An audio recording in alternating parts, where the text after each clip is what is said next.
Bismillahirrahmanirrahim. Assalamualaikum warahmatullahi wabarakatuh.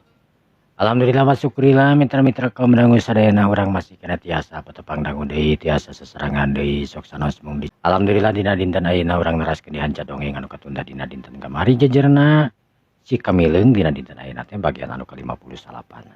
Mudah-mudahan ku ayeuna ieu acara dongeng sunat teh sing ngajantenkeun panglipur kalbu panggebramana hiburan kanggo mitra-mitra sadayana di mana wae ayana. Disuklakna disiklukna anu sami-sami mikat cinta tur mingka resep kena seni budaya Sunda etang-etang memulai seni urang seni tradisional Sunda. Mitra supados teu nyangkelong tinggal waktos mangga urang dilajengkeun wae dongeng Sunda teh wilujeng ndangukeun wilujeng manco dina hapena sewang-sewangan. Prung.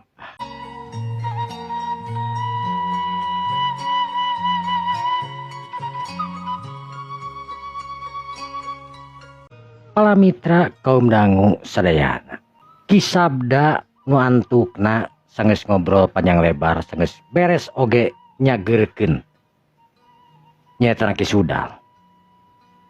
Harita kisabda pamitan pikeun mulang lantaran didinya lumayan geus lila.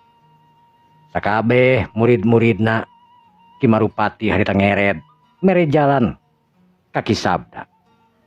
Sedangkeun Ki Marupati harita neuteub seukeut kana tonggong kisabda anu ngaleos. Ki Sudal anu ningali Ki Marupati harita neuteub ok harita ngomong. Marupati, kula ngarasa heran tur aneh ka kisabda anu akhir-akhir ayeuna. Ngarasa elmuna kisabda teh leuwih luhur tibatan samemehna. Ulah bisa ngarasakeun kekuatan ajian anu memang dipake ngubaran ku awak kula. Memang benar-benar hebat kisabda teh. Kula hayang panjang lebar ngomong jeung kisabda. Dina hiji waktu mah kula bakal datang ka imahna kisabda yeuh sakalian silaturahim meh meureunana. Arek naon Kang? Buah-buah akang katarik meureun ku agamana kisabda lain. Masalah eta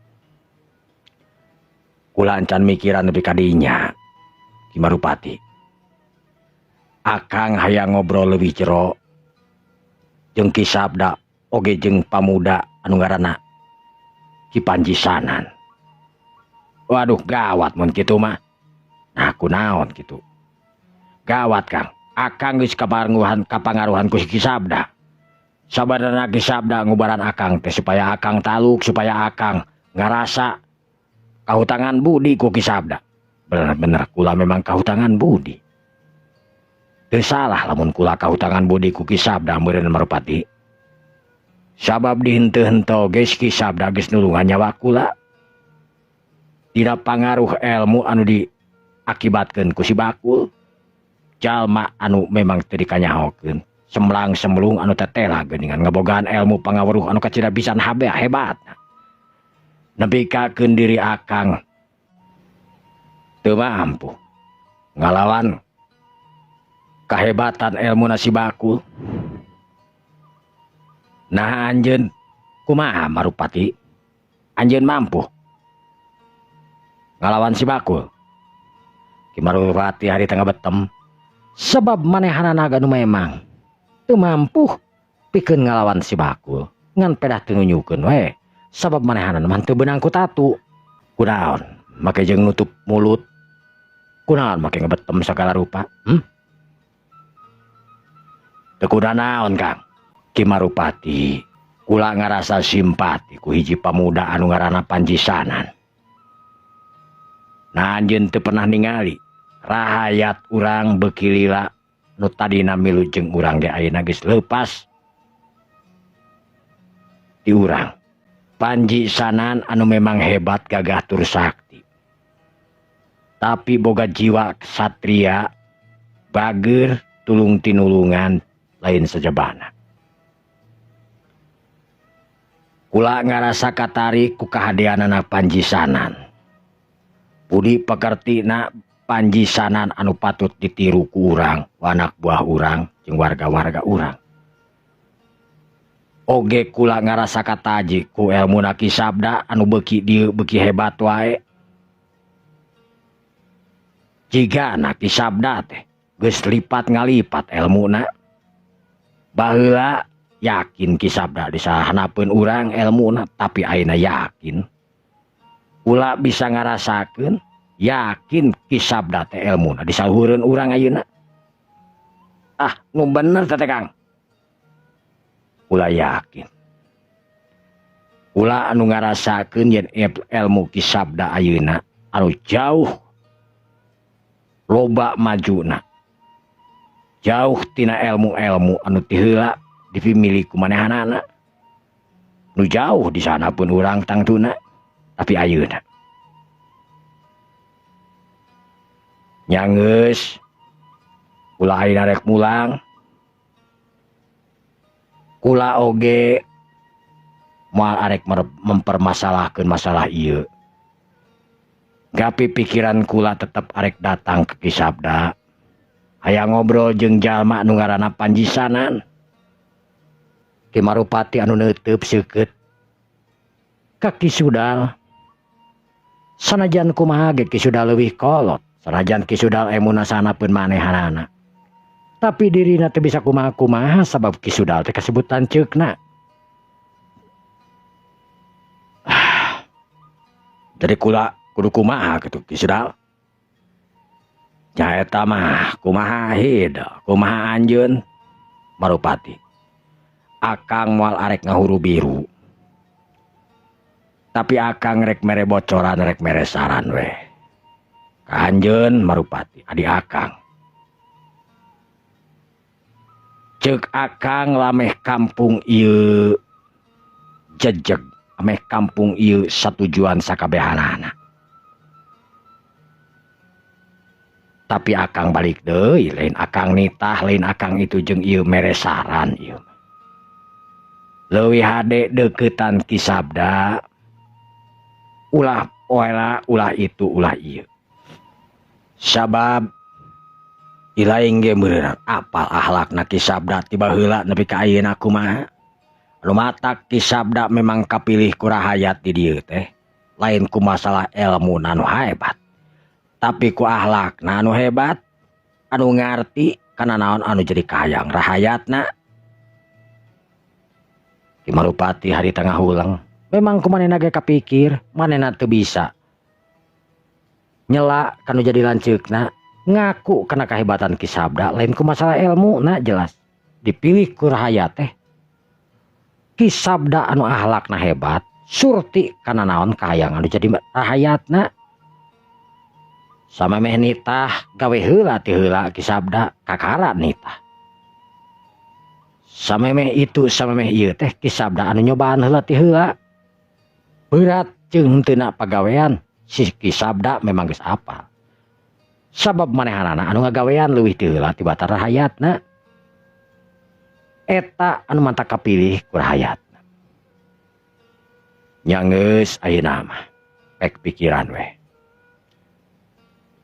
Daripada ayeuna neangan musuh komo ieu sadaerah. Hayang pajago-jago, hayang itu, hayang ieu. Leuwih hade ayeuna urang bebarengan paheuk-heuk leungeun. Pangarti anu hebat tetep bakal hebat moal aya sudana, tapi urang ulah arek goreng kasasama di ieu pitempatan. Isukan akang arek init ka imana Ki Sabda, akang panasaran anu ngaran Panjisanan teh sabenerna kawas kumaha lamun ku urang dideuketan. Benah baneh akang loba ngadenge yen Panjisanan jalmana jalma anu hebat, lain kur hebat tina tingkah jeung lakuna, tapi hebat oge dina ilmu kadikjayaanana. Bisi anjeun Marupati rek bawa ek milu atuh nya hayu bareng jeung akang. Hanya akang heula we nu ka ditu, nya heug teu naon. Tapi sing inget si bakul tong dianggap remeh. Sing saha wae anjeun barudak anu papanggih jeung si bakul ulah arek kurung kangkelengkeng kawas biasana sabab si bakul ayeuna lain tandingan anjeun. Kula anu jadi guru anjeun oge geus jelas-jelas teu mampu ngalawan si bakul. Untung Ki Sabda nulungan ka kula bisa nyageurkeun kula. Coba lamun di dieu eueuh nu bisa nyageurkeun kawas si Ki Sabda. Kula anu geus teu inget di bumi alam teh bangtang tuh nyaho-nyaho geus di akhirat meureunna. Sakabeh murid-muridna Ki Marupati tararungkul weh. Sabab Ki Sudal teu boga murid. Murid Ki Marupati sarua jeung murid manehanana. Sabab ilmu Marupati memang sarua jeung ilmu manehanana ngan pedah tingkatanana anu memang beda satingkat jeung Ki Sudal. Ki Marupati anu memang leuwih dipunyulkeun sedengkeun Ki Sudal sahanapeun Ki Marupati. Anu mantak nyakal paguran teh nyatana Ki Marupati. Padahal Ki Marupati teh merupakeun adina Ki Sudal. Leos harita Ki Sudal ini geus mere pepatah ka anak buahna Ki Marupati. Sedengkeun Ki Marupati teu ngomong sakemek oge. Anak buahna kabeh tita bubar harita kalaluar. Ki Marupati harita melenguk teu ngomong mikir-mikir naon anu diomongkeun Ki Sudal. Nimang-nimang naha manehanana rek boleh datang ke Ki Sabda. Nu tangtuna keur Ki Marupati era nakaranan namun kudu datang ka Ki Sabda. Tapi ngingetkeun kanu jadi lanceukna. Jadi lanceukna memang ditulungan ku si Ki Sabda. Lamun teh mah Ki Sabda duka kunaon kumaha nasibna. Sabab ilmu Ki Bakul lain ilmu sambarangan. Tangtuna anu ngracun anu kacida pisan hebatna. Ajian sakti ti si Bakul anu ngahantem ka Ki Sudal bakal ngajadikeun Ki Sudal perlaya lamun teh mah teu kaburu diubaran ku Ki Sabda. Ngingetkeun kadinya Ki Marupati harita ngarengha panjang. Nah aing kudu milu jeung Ki Sudal. Aduh aing kacida pisan erana ku anak buah aing ku rahayat. Lamun aing nepi ka boboleh, lamun aing nepi ka nyerah datang ka Ki Sabda mangkaning aing geus beberung. Tapi lamun teu kitu memang bener naon anu diucapkeun ku Ki Sudal. Eueuh hartina aing mumusuhan jeung Ki Sabda. Percuma sabab Ki Sabda memang deukeut jeung si Bakul. Mumusuhan aing jeung si Sabda hartina si Bakul nu jadi bentengna. Kumaha lamun si Bakul ngahajar kabeh ka aing? Cilaka. Kieu mah bener-bener aing kudu nuturkeun ka lanceuk aing meureunnan. Bener aing kudu nuturkeun lanceuk aing ka Ki Sudal. Ceuk Ki Marupati anu robah pikiran. Pikiran anu angkuh, pikiran anu memang mung nincak ka tempatna Ki Sabda. Tapi dina waktu harita ras inget kana jasana Ki Sabda nu ngubaran anu jadi lanceukna nyatana Ki Sudal.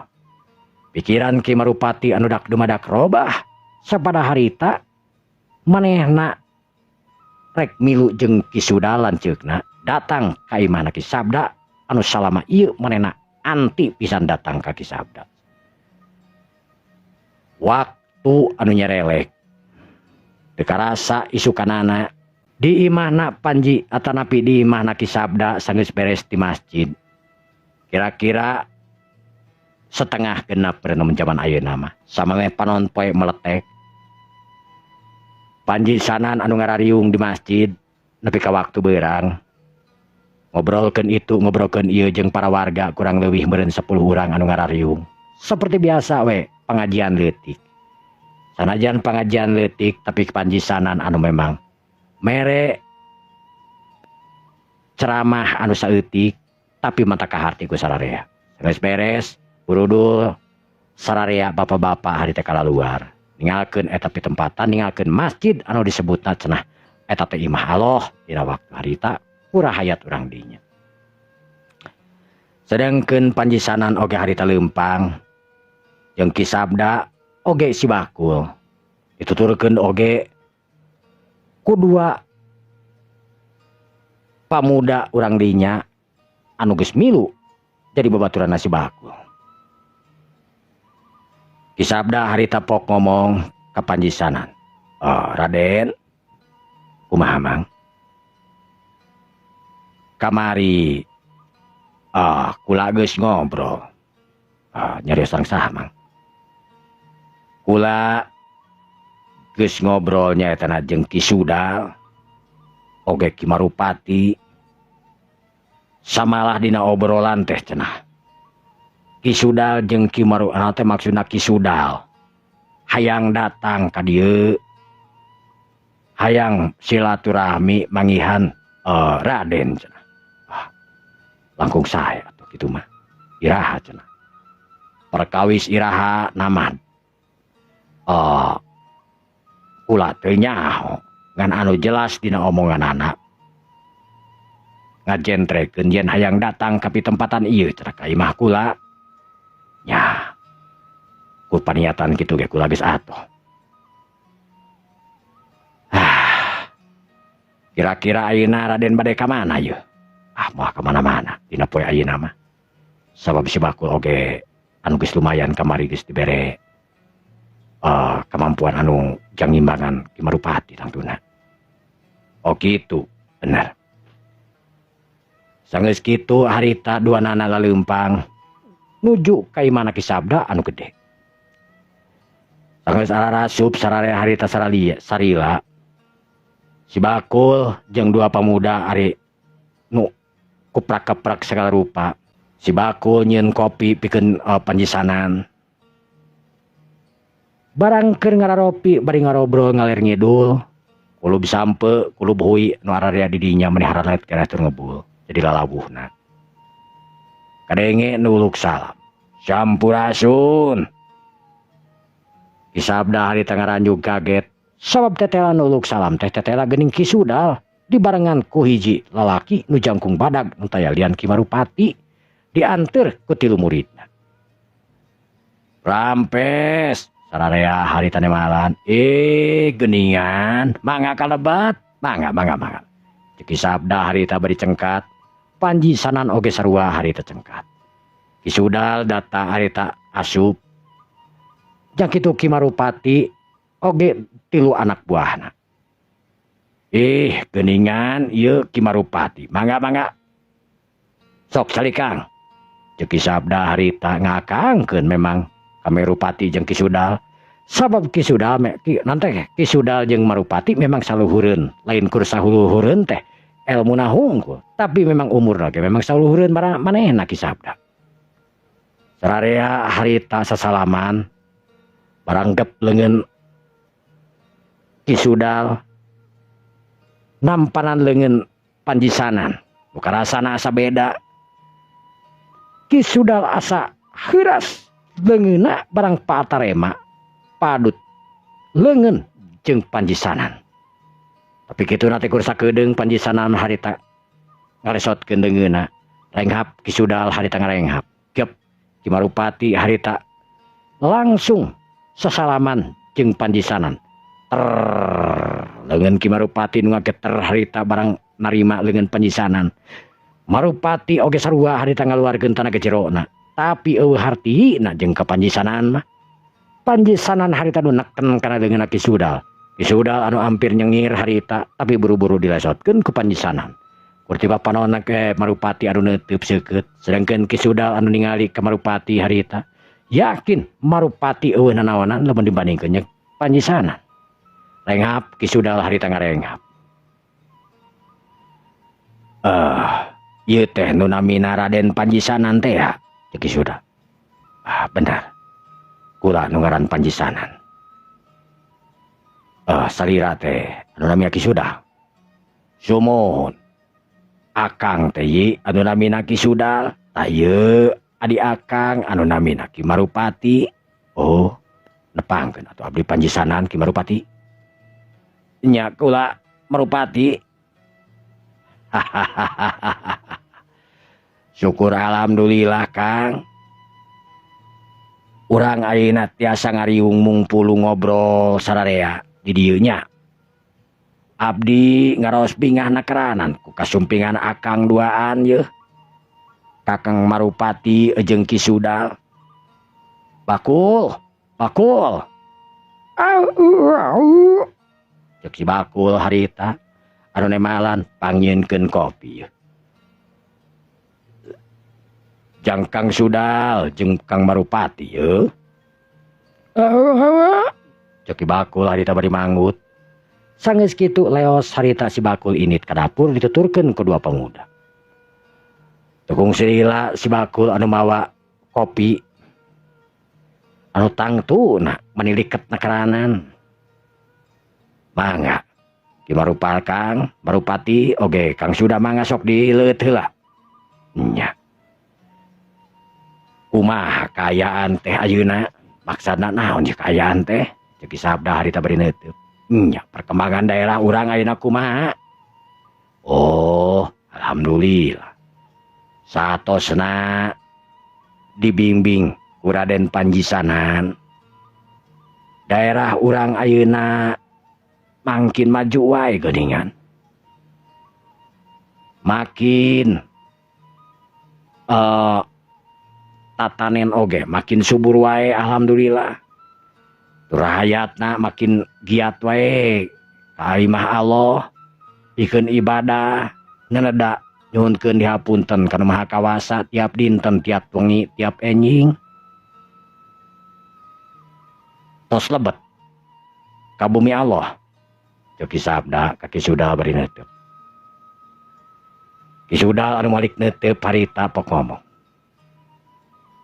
Imah Allah teh model kumaha atuh sabenerna ieu teh aya naon di jerona apal we ti luar masuk ngaliwat kula oge tapi canyaho kawas kumaha di jerona cikan bade ngeresakeun ka ditu mangga atuh. Isabda harita bari ngaret ka Panjisana manu imut ngagalenyeu. Raden mun Isabda mangga atuh urang ka bumi Allah atawi saur Raden teh mah disebatkeunana tajuk jenanya sumohon mangga. Sanggeus puguh kitu mah harita anu ngarasa panasaran ki Suda kawas kumaha sabenerna jerona imah Allah dari luarna mah manehna besok ningali. Ki Marupati oge harita panasaran kawas kumaha. Sararea harita leumpang anu memang teu pati jauh teuing kur sababaraha. Lengkah meureunan lantaran eta imah Allah teh ayana di hareupeun imahna ki Sabda. Barang asup ka jero karasana cep bener asa tiis nakaranan anu bararesi. Sedengkeun anu numpuk katingali mangrupakeun daun lontar anu memang di dinya teh daun lontar teh aya huruf-huruf Quran, huruf-huruf aksara Quran anu geus meunang nyieun nyaetana Panjisanan. Geuning ieu teh naon ieu teh? Tah ieu teh Al-Qur'an. Tumpukan Al-Qur'an bait-bait di ayat ke ayat. Tiap dinten warga di dieu teh maca nu kieu. Kumaha carana lamun maca nu kieu teh? Nya. Carana mah kahiji lamun gaduh niat urang hoyong maca nu kieu kedah susuci heula. Maksudna susuci teh kumaha? Anu tangtusna minimal suci tina hadas ageung. Suci tina hadas alit. Oh gitu. Carana kumaha? Carana Raden Panji anu terang. Kumaha Raden ieu teh? Jadi kieu. Ieu Quran teh lapad-lapad Allah. Ayat-ayat Allah. Anu mangrupakeun petunjuk hirup urang di alam dunya. Nepi ka akhirat. Sadayana aya dina Quran. Jadi hoyong pami urang hoyong maca ieu Al-Qur'an secara teuing kalebetna. Tangtosna teu tiasa kitu wae. Margi di agama kula muslim agama Islam. Aya haram, aya halal. Anu haram nu kumaha, nu halal dikumahakeun. Halal jeung haram anu beda tangtuna.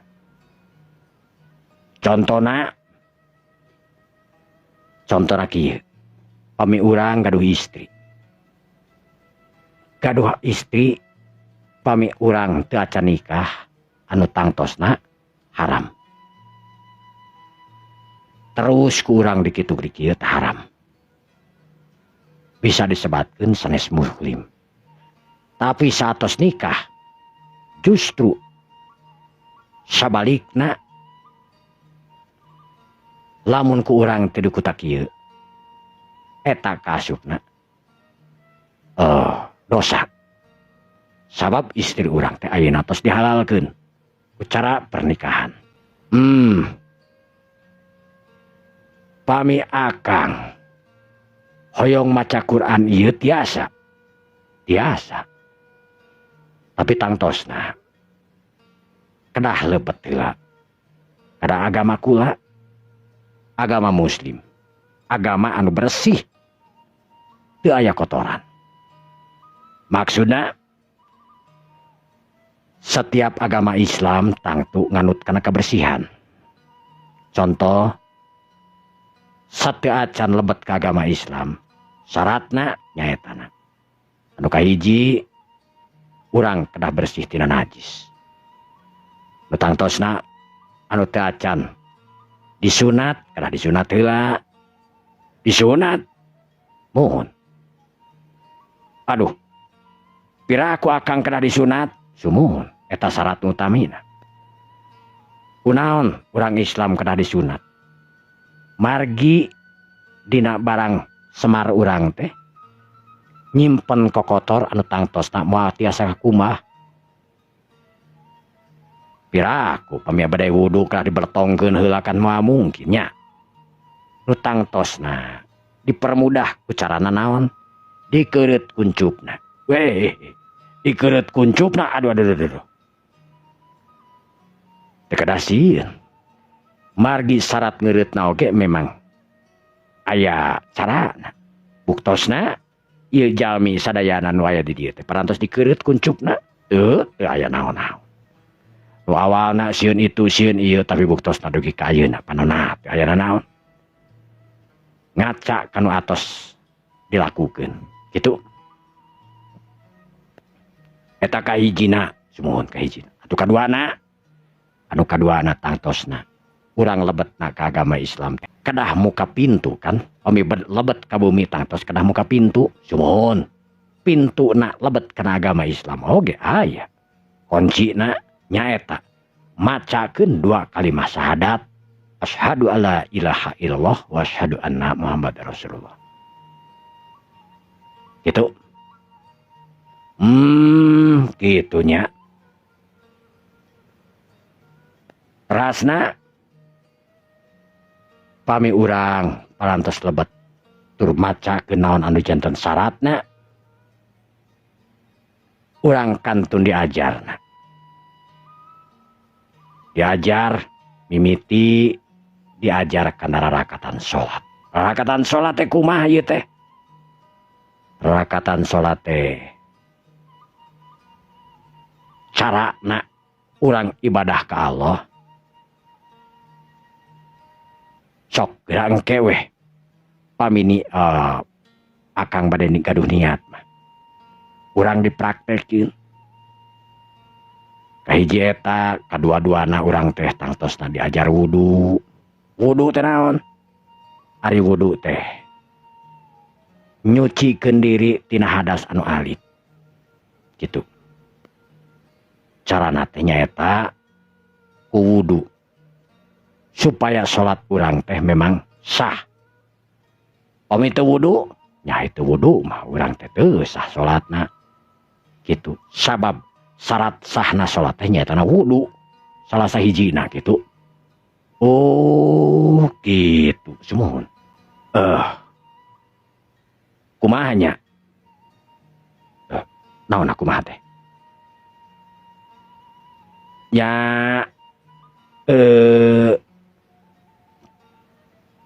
akang asa katarik ya. Alhamdulillah pami akang katarik. Alhamdulillah sumuhun.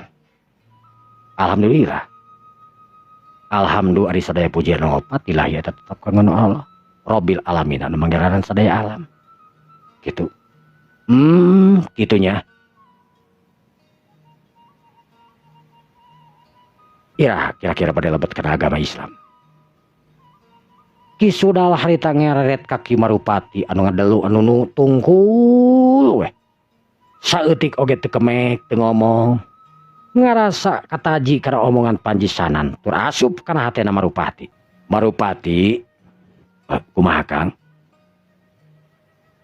Akang geus neat buleud akang rek asup milu kana agama Islam. Nah kirumpat Ki Marupati arek milu jeung akang. Mangawe akang tipayun. Teu maksudna ameh bareng gitu. Dipencitna pencit bareng. Naon dipencit teh? Ya eta kuncup. Sumuhun kuncup. Kantong Semar. Dipencit.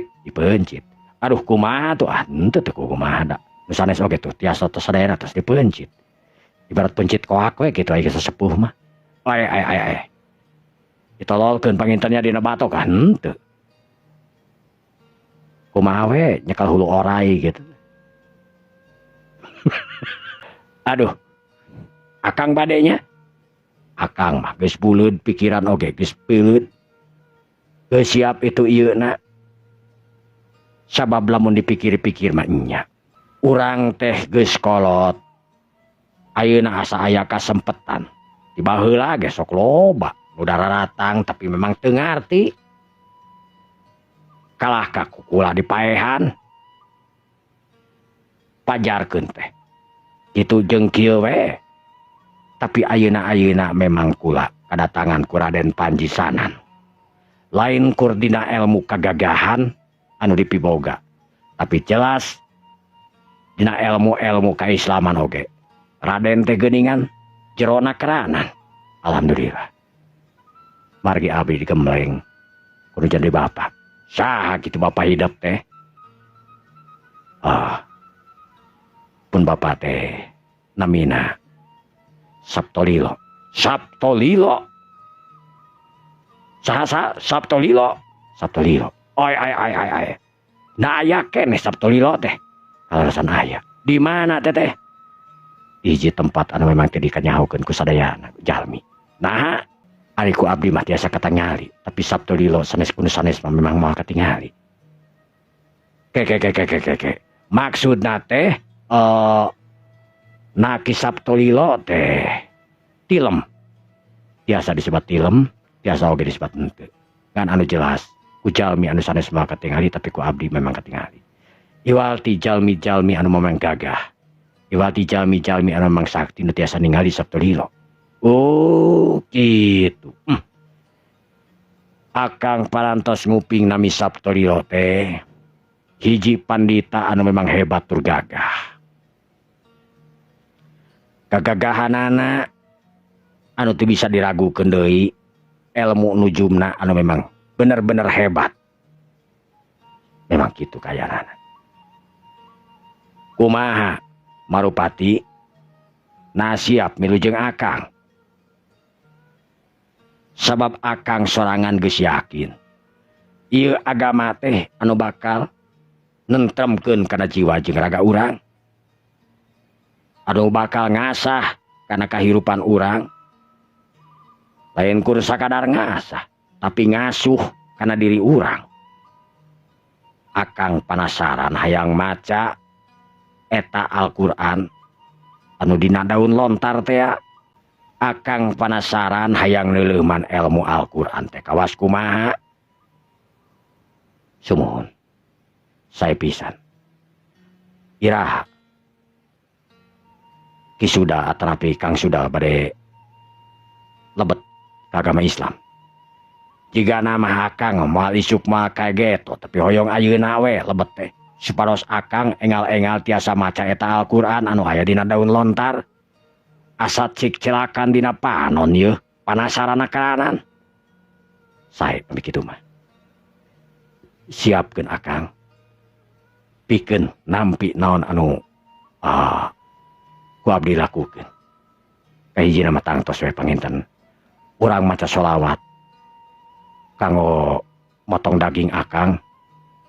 Nyaeta kantong Semar. Tapi da meureun moal sapat pangintennya. Nya moal ieu na hungkul tungtuna hungkul. Oh gitu duduh. Asal reuwas padahal akang ge teu sieun ku bedag. Ki Sudal teh weduk. Aya akang mah weduk mah teu aku bedog oge kumaha atuh nya. Insyaallah. Berkat izin Allah kewedukan akang moal aya hartosna. Janten akang tiasa dipotong oge. Biasa. Moal aya nu weduk Kang. Dipayunan Allah. Oh gitu mangga tuh mangga. Sumangga tuh Kang. Urang kangon we ayeuna mah. Mapilaku teuing bade beltong di dieu madapan izin meureun. Nya we atuh kudu kangon atuh pilaku teuing. Ayo mangga atuh Kang. Allahumma sholli ala sayyidina Muhammad wa ala ali sayyidina Muhammad. Mangga Kang, kalebet. Sanggeus puguh kitu mah harita Ki Sudal anu geus ngamantapkeun hatena dak dumadak hayang pisan maca Al-Qur'an tur ek deuleuman eusina. Ki Sudal harita dibawa ka kamar. Sedengkeun Ki Marupati anu nuturkeun nepi kana lawang panto kamar hatena teuing kunaon asa dak didug teu pararuguh. Di dinya mah Ki Marupati asa eueuh wurihan. Asa teu boga ilmu naon-naon di dinya mah. Jelas Ki Marupati asa teu boga kamampuan naon-naon. Ki Marupati dina hatena pok ngomong, nah aing oge kudu sarua milu jeung lanceuk aing. Piraku lanceuk aing asup sedengkeun aing tiba heula bebarengan. Kituna, kieuna, gorengna, alusna bebarengan jeung lanceuk aing. Tiba-tiba aing teu milu wah, asa hianat aing. Rek milu we. Dagoan. Ulah ge rek milu asup ieu. Rag sararea harita. Ngareret ka Marupati anu keur neuteut. Ki Sudal harita pok ngomong. Aya naon Marupati? Nah anjeun geus sarua rek asup agama Islam. Ulah rek asup agama Islam Kang. Syukur ya Allah. Alhamdulillah geuningan kakang duanana ieu Kang Sudal Ki Marupati ayeuna rek lebet agama Islam. Alhamdulillah geuning Raden. Nya. Alhamdulillah. Mangga sok ka dieu. Sanggeus puguh kitu mah Panji Sanan nyunatan eta dua aki-aki Marupati jeung Ki Sudal. Anu cenah weduk teu teraku itu ku ieu tapi buktina aya teh sakasibret. Langsung leungit kuncupna duanana. Samalah Ki Marupati make jeung ngagoak sagala baket ku reuwas. Sabab teu nyangka kuncupna bisa teurak piraanan uhinis anu memang disadiakeun ku Panji Sanan. Di dieu kaampuhanana. Marupati jeung Ki Sudal harita anu ngecelakeun Cipanon sanggeus macakeun dua kalimat syahadat anu hartina sanggeus naencak syarat-syarat anu geus di bejakeun ku Panji Sanan. Duanana harita geus asup agama Islam. Tinggal 3 muridna anu ting polohok bingung ningali nu jadi guruna. Sanggeus kaluar ti kamar Marupati ngareret kanu 3 muridna. 3 murid kula. Kula moal arek maksa ka anjeun. Kula ayeuna geus agama Islam. Rek diajar kana agama Islam di awalna nepi ka kula pae. Lamun anjeun ayeuna rek asup ayeuna. Tapi kula moal arek maksa ka anjeun. Sabab cenah ceuk Raden Panji Sanan agama Islam lain agama maksa, lain tukang maksa. Lamun anjeun ayeuna arek asup ayeuna, meungpeung kesempatan ayeuna. Masih kena aya ibadah babarengan jeung kula. Kumaha? Tiluan harita ting carileung nu antukna nararangtung siap pikeun asup. Nu antukna dina poe harita menang anugerah. Disabda kadatangan Ki Sudal jeung Marupati anu langsung asup agama Islam. Sanggeus kitu eueuh anu luhur eueuh anu handap sararea tinggal lalabru. Sararea harita mudalkeun eusi hate masing-masingna. Disabda Ki Sudal Ki Marupati anu jadi pamimpin di eta kampung. Ayeuna tiluanana geus babarengan deui lantaran tiluanana geus asup agama Islam. Di mimiti harita Ki Sudal Ki Marupati jeung anak buahna Marupati oge geus hiji-hiji terus arasup agama Islam. Sedangkan Raden Panji Sanam anu terus nebarkeun pangabisana di eta kampung ucara ngabejaan tur ngaburukan ngajina salatna itu jeung ieuna. Panji Sanam anu jadi dianggapna pamimpin, jelas-jelas pamimpin sanajan orang luar. Panji Sanam kurang leuwih meureun di dinya 7 bulan, hampir setahun lah Panji Sanam di dinya. Panji Sanam geus nerapkeun sagala papatah, geus nurunkeun itu jeung ieuna pang nama Ki Sabda jeung Ki Bakul. Si Bakul sanggeus ningali Ki Sudal jeung Ki Marupati kakara. Si Bakul harita ku Ki Sabda titah daek ngomong. Dibejakeun teu mimiti si Bakul. Teu meunang dia ngomong itu jeung ieuna. Eta kabeh titahan Ki Sabda. Sanggeus puguh mah si Bakul teh nyaho yen si Bakul teh pura-pura bego, pura-pura pego. Sararea harita ngagabru ka Ki Bakul. Ki Sudal anu geus teu boga dendam itu jeung ieuna ka si Bakul. Si Bakul oge ngahampura ka sakabehanana jalma anu pernah neke itu jeung ieuna. Lantukna kampung eta nepikakeun jarak sataun teh geus palalinter dina Macakuran. Sedangkeun Panji Sanan isuk-isukna ngumumkeun yen Panji Sanam rek neruskeun lalampahanana sanggeus aya kurang leuwih sataun di dinya. Panji Sanam anu geus nerapkeun sagala rupana, anu geus ngajarkeun agama Islam, geus nyieun mushola geus sabaraha hiji di eta kampung. Urang kampung eta kasebutna geus kabeh ararasup agama Islam, budak leutik oge, setiap nu lahir oge, kabeh geus otomatis agama Islam. Sanggeus kitu mah Panji Sanan sanajan diceungcerikan ku sararea sabab kangen ka Panji Sanam pastina. Panji Sanam teu bisa kumaha deui sabab Panji Sanan memang teh keur ngalalana manehanana. Sanajan kitu warga ngarti kana naon anu diomongkeun ku Panji Sanan. Nu akhirna kocapna carita Panji Sanam kaluar ti kampung. Kumpal pikeun neruskeun di lalampahanana. Sedangkeun kampung kumpal ayeuna anu geus mekar sagala rupana. Sajroning sataun teh geus pinter itu jeung ieuna alhasil kampung kumpal anu seolah-olah geus aya ustadna nyatana Ki Sabda jeung Ki Bakul. Sedangkeun Ki Sudal jeung Ki Marupati anu terus-terusan diwarah ku Ki Sabda jeung si Bakul. Tapi Panji Sanan lamun temah cenah urang aya anu poho tong eta naon.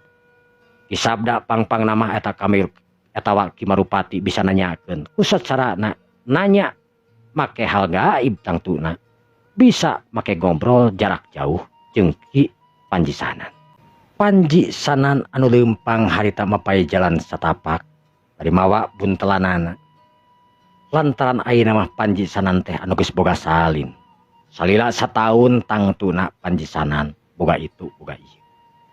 Duit anu teu kurang tangtuna lantaran ti rahayat anu mahanan. Panji Sanan asup ka salah sahiji tempat. Eta tempat mangrupakeun tempat anu asing keur manehanana sabab manehna memang kakara ka dinya. Tempat naon ieu cenah? Nah, kampung naon? Ieu kampung teh sepi. Ceuk Panji Sanan harita bari lurat reret ka kenca ka katuh. Eta teh loba imah tapi kampungna katingali sepi. Tapi Panji Sanan terus we leumpang harita. Beki jero harita eta ka kampung. Kampung teh beki rame. Tapi nu mantak aneh ke Panji Sanan eta kampung teh kacira pisan sepi na. Jalma nu lamprang. Aneh. Ya kunaon dia kampung teh kampung paeh tawa naon. Pendudukna kabeh eueuh. Imahna ge teu katingali. Ieu teh geuningan loba urut naon cenah. Panji Sanan harita kerung. Sabab eta kampung teh mangrupakeun kampung anu kacida pisan anehna. Ngampar kesik di mana-mana. Imah anu nangtung siga urut kahuruan. Jalma-jalma anu eueuh tapi imah anu rantul. Panji Sanan harita leumpang ka salah sahiji tempat. Nah, bisa aya keusik di tengah dieu. Nah, ieu kampung naon atuh ngaranna tapi ka mana jelemana. Tapi aing yakin ieu kampung teh geus lila ditinggalkeun ku jalma-jalmana. Tapi jalma-jalmana ka mana? Panji sana mah terus lempang mapai keusik. Nu aya dia tapi tempatan. Rekek kadenge ku panji sanam aya nu ngarekek. Panji sanam harita tungkul barang breh harita tangkorak anu aya kur katingali sirahna anu geus teu mangrupa. Ih, astagfirullahaladzim, la ilaha illallah. Nah, geuning tangkorak. Panji sanam harita reku ningali eta tangkorak. Lain kur hiji geuning tangkorak teh. Eta tangkorak teh aya tangkorak budak segala rupa. Astagfirullahaladzim, la ilaha illallah. Jika nama ieu kampung teh kena ku bencana. Tapi bencana naon? Tapi lamun ningalikeun ieu keusik, yakin ieu kampung teh urut letusan gunung jika nama, tapi gunung naon? Aneh. Cek Panji sanan harita beri cengkat deui. Nangtung mancuh ningali kasabudeurnana. Eta kampung teh anu memang regek imahna tapi memang geus teu puguh yuksa. Kampung gede imahna harita nu geus teu puguh. Aya nu kaduruk, aya nu kur tinggal tihangna, aya nu itu jeung ieuna, tapi aya oge nu utuh eta teh imah teh. Harita Panji sanam lempang ka belah kulona. Katingali ku Panji sanan aya hiji masjid anu memang kokoh dina waktu harita. Ih. Ieu teh marupakeun tajuk geuningan. Masih kene katingali. Tajuk. Panji sanan harita asup kana eta tajuk anu masih kene kokoh katingali. Sedengkeun ubina atanapi palupuhna anu tina awi masih kene katingali herang samak anu ngampar aya keneh anu tina dangdaunan eta samak teh. Model jarami gitulah dangdaunan teh. Panji sanan harita neuteub seukeut kana hiji tempat anu eta teh paimaran. Ngagunukna daun lontar anu memang tulisan-tulisan Al-Qur'an anu masih kene utuh eueuh anu kacura eueuh anu ka joet hiji oge. Astagfirullahaladzim, ya Allah, kekuasaan anjeun ieu masjid nepi kana utuh. Tapi imah nu sabeudeureun masjid kabeh hancur, aya hiji imah itu nu nangtung. Imah saha tuh itu teh? Ieu kampung teh kampung naon ngaranna? Iraha kajadianana. Tangtuna geus meureunna geus lila tahunan sugan mah. Cek Panji sanan harita. Neuteub seukeut kajauhna angin anu nyiur harita karasa nyor kana tatangkalan. Panji sanan anu leumpang ka salah sahiji imah anu jauh ti eta tajuk. Tunga tengo Panji sanan. Assalamualaikum, cek Panji sanan harita. Tapi weleh dawuh nu nemalan. Panji sanam harita naik kana golodog eta imah teh ukuranna gede. Panji sanan mukakeun panto eta imah. Ieu imah teh ka mana nu bogana? Meureun perlaya, bogana mah meureun. Tapi aneh ieu imah teh kut utuh. Ka mana jelmana? Meureunan ku perlaya teh ya sugan. Astagfirullahaladzim. Panji sanam harita rura teret ka kenca ka katuh. Ningalian kayaan saban kamar itu jeung ieuna. Tapi dawuhna naon? Eta imah teh kosong we molongpong barang setik. Nu antukna Panji sanam oge keluar harita. Panji sanam sempet kukurilingan heula di eta kampung tapi hiji oge. Kampung teh kurculcel hiji dua eta kampung teh nu imahna masih kene rada utuh. Anu disebut utuh namanya eta tajuk nu aya di ditu jeung hiji imah anu memang beda, imah teh gede. Horeng si mana horeng eta kampung teh anu disebut Kampung Cipancur. Kampung Cipancur anu kakenangan ku bencana Gunung Rancu. Gunung Rancu anu meuna geus diramalkeun ku si Kamileung. Yen dina minggu-minggu ayeuna cenah bakal aya kajadian. Bituna Gunung Rancu. Sakabeh jalma aya nu poro, aya nu kontra, aya nu percaya jeung nu henteu kana naon anu diramalkeun ku si Kamileung. Si Kamileung wani ngomong kawas kitu teh sabab si Kamileung anu geus ngimpi sababaraha kali tur aya soratan katinggal anu kudu buru-buru ninggalkeun eta pitempatan. Si Kamileung same Init ngumpulkeun heula warga sakabehanana. Saha anu rek milu ka si Kamileung? Siap-siap. Ceuk si Kamileung teh sabab dina peuting ayeuna keneh moal nunggu isuk atau apa geto si Kamileung arek Init sakeluarga ninggalkeun eta pitempatan. Ceuk si Kamileung sabab cenah geus aya impian anu nunjukeun yen ieu pitempatan teh bakal kakeunaan ku bencana. Nu percaya ka kuring yuk milu, nu teu percaya nya mangga. Ceuk si Kamileung. Antukna jalma nu percaya setengah kampung, kurang leuwih kurang ti 100, kurang ti 200 urang. Jalma milu ka si Kamileung dina kayan peuting. Dibawa urus saukur pakaian jeung perbekalan lantaran cenah ceuk si Kamileung bakal leumpang kurang leuwih 2 minggu tidinya. Atuh anu teu milu harita nyeungseurikeun sabab si Kamileung disabatna jalma teu eling. Teu gugur teu angin make nyebutkeun gunung ieu tempat rek bencana. Anu antukna sararea jalma nu teu milu ngeusian imah si Kamileung khususna Juragan Damar. Masjid eta teh sempet arek ditugar ku Juragan Damar. Tapi duka kunaon setiap masjid eta rek ditugar ku Juragan Damar aya we gogodana nepi ka henteuna. Padahal mah Juragan Damar geus nyiapkeun sagala rupana pikeun ngancurkeun eta masjid, pikeun ngaueuhkeun ngarugrugkeun eta masjid. Sedengkeun di eta di kampung eta teh aya 2 masjid menang nyeun si Kamileung. Nu hiji mah geus hancur lebur ditugar ku si Kamileung.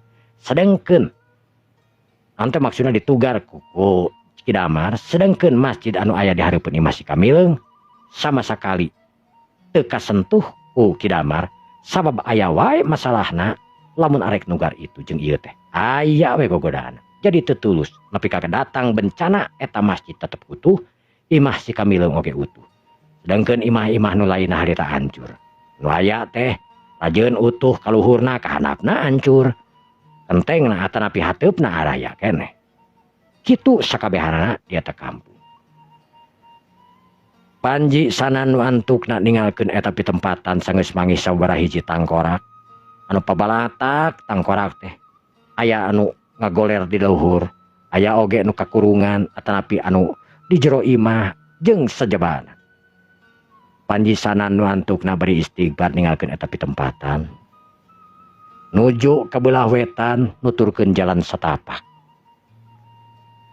Panji sanan harita sanggeus nepi ka hiji pasir candi tanam neuteup ka hiji gunung anu memang nang tawing tapi teu pati gede. Allahu Akbar, la ilaha illallah, meureun gunung ieu sugan mah anu pernah di bitu teh. Bener gunung ieu jika nama. Tapi kunaon masyarakat di dieu teu daekeun nyararingkah padahal memang dina suku gunung. Ieu teh gunung naon ngaranna? Deudeuh teuing jalma-jalma nu geus ka beunangan meureunnan ku dahsatna gunung. Amukan-amukanana gunung. Panji sanam ngareha panjang. Terus saterusna panji sanan harita leumpang ka belah wetan. Panji sanan harita leumpang ka belah wetan mapae jalan satapak anu barala. Sanggeus lumayan jauh panji sanam harita manggihan deui kampung.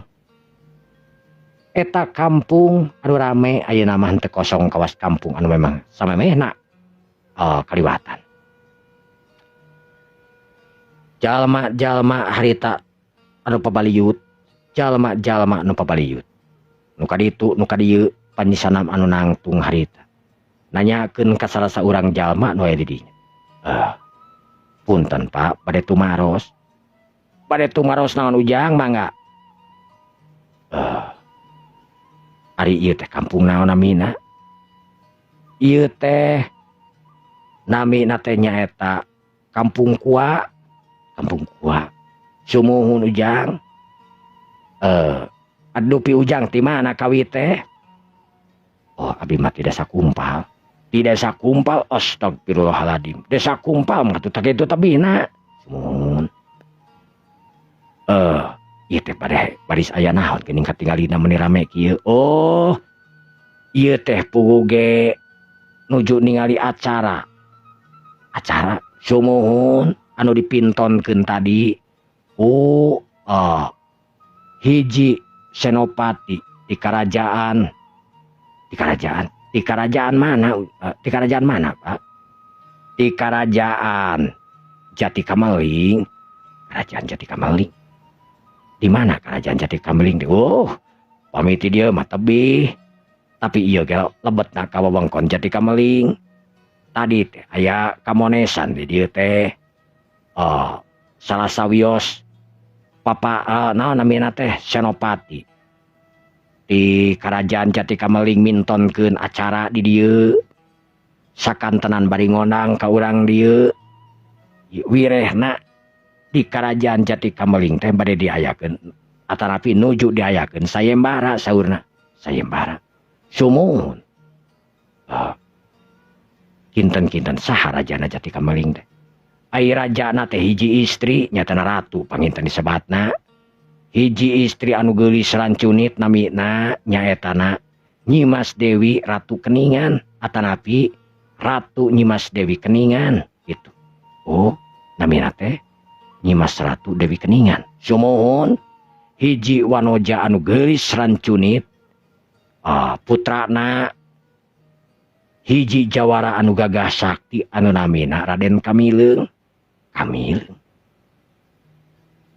Panji sanan harita ngahulang. Sabab ngaran si Kamileung pernah diomong-omong kudu jadi bapakna. Sawaktu manehna bareng jeung nu jadi bapakna, sawaktu manehna diurukanan kudu jadi bapakna.